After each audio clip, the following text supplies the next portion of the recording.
Hi all, welcome back to Tarot Tuesday. I'm Michael. It is hot as fuck outside. It has literally felt like hell for the past week. Welcome to Australian summer. But ironic, because if we're gonna be in hell, we might as well meet the devil and bring the Emperor along with us. Now, when I had these pairings at the start, I was really excited to look at this one because, one, just look at them together. They're gorgeous. But two, they are, in essence, the most obvious parallels to me, in that they are the Emperor who is in control and the devil who is taking control.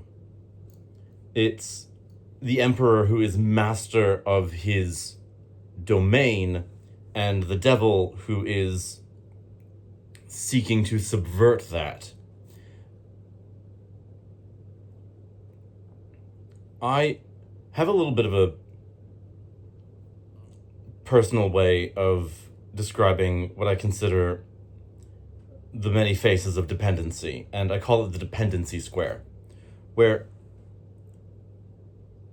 you have being able to operate autonomously and not being able to operate autonomously.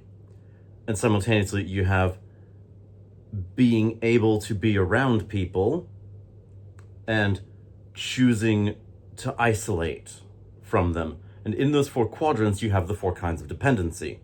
If you can operate on your own, but you choose to work around people and be involved in their lives, that's interdependency.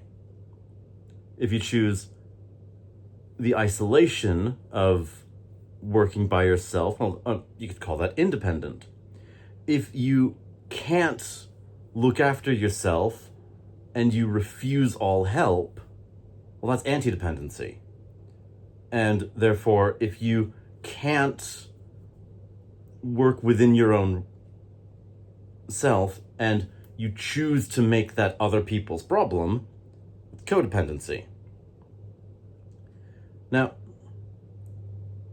the Emperor and the Devil upright and reversed, I have a bit of a theory that they can go into the four dependencies and the parallels will be much more obvious. So, the Emperor upright, well, he's the interdependent, in my view. He is able to not just exercise his own will for his own life, but he is able to do so for the benefit of others and remember that he is part of that world as much as they are of his. So it's the responsible exercise of authority here in interdependency. The Devil upright, though, is pulling away from that autonomy and forcing the perspective into the realm of codependent. It's attachment. It's a desire to stay within the old life. It's the hell, which is the afterlife of death 2 cards ago. Now, on the other side of it, where you are isolated, there is being able to operate in your own life and, choosing to do so, which would be the independence. And there is the Devil reversed. It's not detachment, but it's not allowing the attachments of the material plane to drag down the spirit. And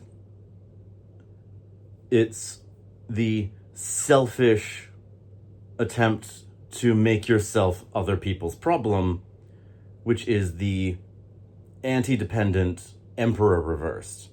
It's that refusal of both acceptance of limitation and the people around you that are affected by it. It's what makes it more obvious with the two of them in that square that makes this, one of the most exciting ones for me, because I've been really looking forward to this one. And the reason I've been looking forward to this one is because what I like about it is how obvious it was to me from the start. It's the sort of thing that when I see the devil reversed, I know that I am in my emperor upright. When I see, the emperor reversed, I know that it's because I am in my devil upright. It's the one where whenever I'm doing a reading for myself, if I see the one come up, I know it's not because that's where I am. It's because where I am is a reflection of it. I'm running in the opposite direction. I'm running in the reverse parallel of it. So it's like the deck telling me, I'm looking at you and you need this. You need this to balance the two energies and bring them in line. Because it can't be all self-control and self-denial. There has to be... Oh, and I can't believe my brain has decided to say this, but in every job that must be done, there is an element of fun. In every emperor moment, there must be a little bit of devil to at least make it a human experience. And that's why when I see them together, they're not conflicting, they're complementing. And I find that really fascinating. And again, looking at them in terms of the low versus high majors, they are still the low as a very personal experience, the high being a very global experience. The emperor is in charge of the self, but the devil is the temptation of the attachment to the world. So, what I really hope I get to see next week is a continuation of not just the parallels, but also the low and high pattern, because we're getting to a point where there are some schools of thought and some styles of reading where the major arcana is actually broken into thirds: 1 through 7, 8 through 14, 15 through 21, with the Fool being removed from the equation and sort of used as the player character for the game.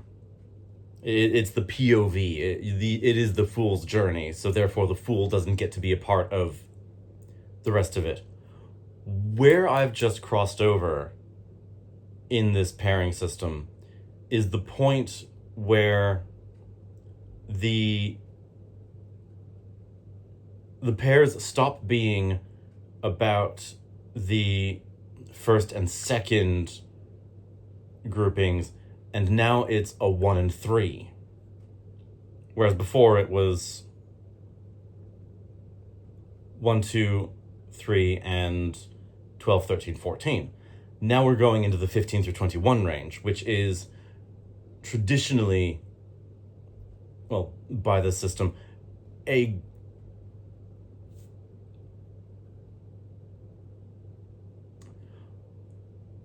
want to say super ego, but that's kind of not right. I could find something Freudian for next week. I did have a bit of a notion on it, but it's sort of gotten nowhere. Maybe it doesn't have legs.